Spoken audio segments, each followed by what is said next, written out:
Hi, welcome to the Pursuit of Truth. A few streams I've been watching on YouTube that I thought I'd talk about. First, obviously, is Sheeps and Eeps. Des, he posted, I think it was 3 videos today, and he's back home now, and he's looking a lot much better.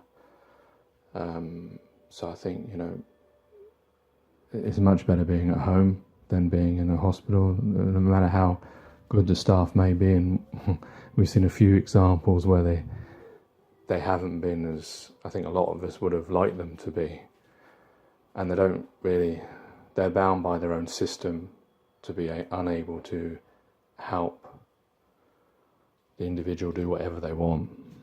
When you go in there, it's like a bit like a prison.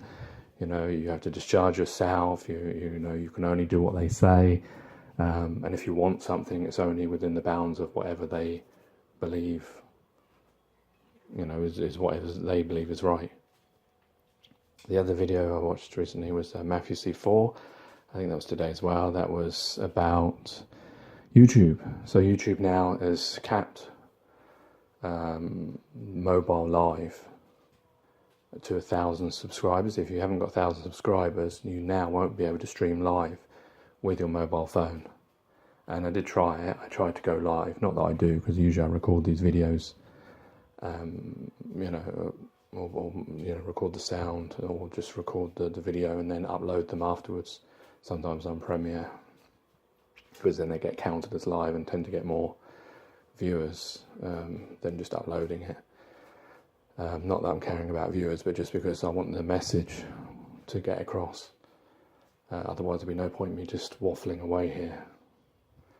So that was interesting. So that now you can't, unless you've got 1,000. I mean, I've been on here since I think the beginning of YouTube, and I've only got 300 subscribers, so I wouldn't be able to do it now. I'd have to, not that I ever did, but if I ever wanted to. But the problem is like if you saw a live event, say a terrorist event, and I think this is the reason why they've stopped it now, you wouldn't be able to just pick up your phone. You could record it, but then of course you'd go through their upload procedure, which I'm sure they could write algorithms to prevent things, whereas live is probably a bit more difficult, because live people might not title the video, terror attack, blah, blah, blah, whereas when they upload it, they probably will, so that people can locate it.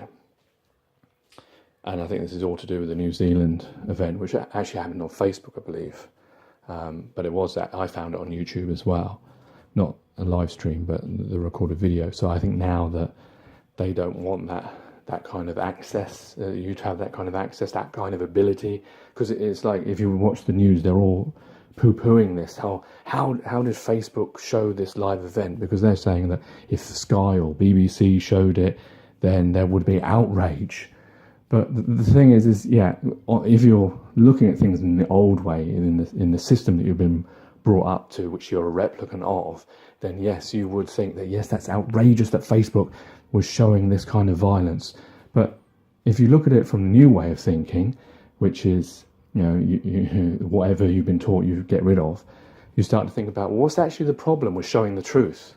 When did we have a problem with showing truth? It's okay to make up stuff in movies with blood and guts and gore, or to make documentaries, where it shows, people getting cut open for medical reasons, or, showing disasters. That's all okay. But showing the truth, because you're not on the BBC or Sky, because it's just me, say, picking up the phone and recording it, suddenly that's not allowed.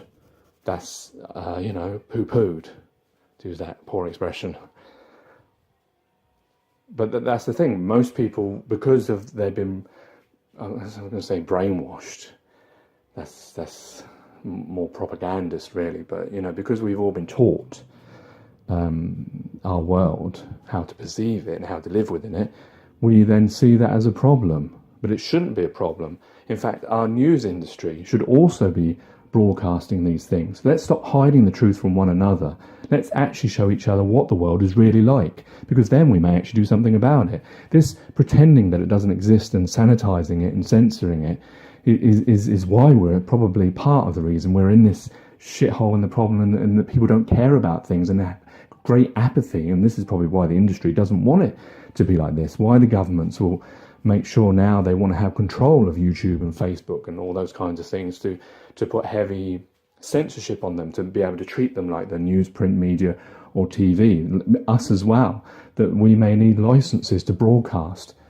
No more YouTube. Well, it hasn't been YouTube for a long time. It's been NairTube for quite some while now, since all the mainstream companies put all their videos on it and they're all trending, whereas us normal YouTubers no longer are trending anymore, unless you're filming a cat doing something silly. Then, of course, you can get trending. But if you're talking about something serious, something important like this, no, you won't.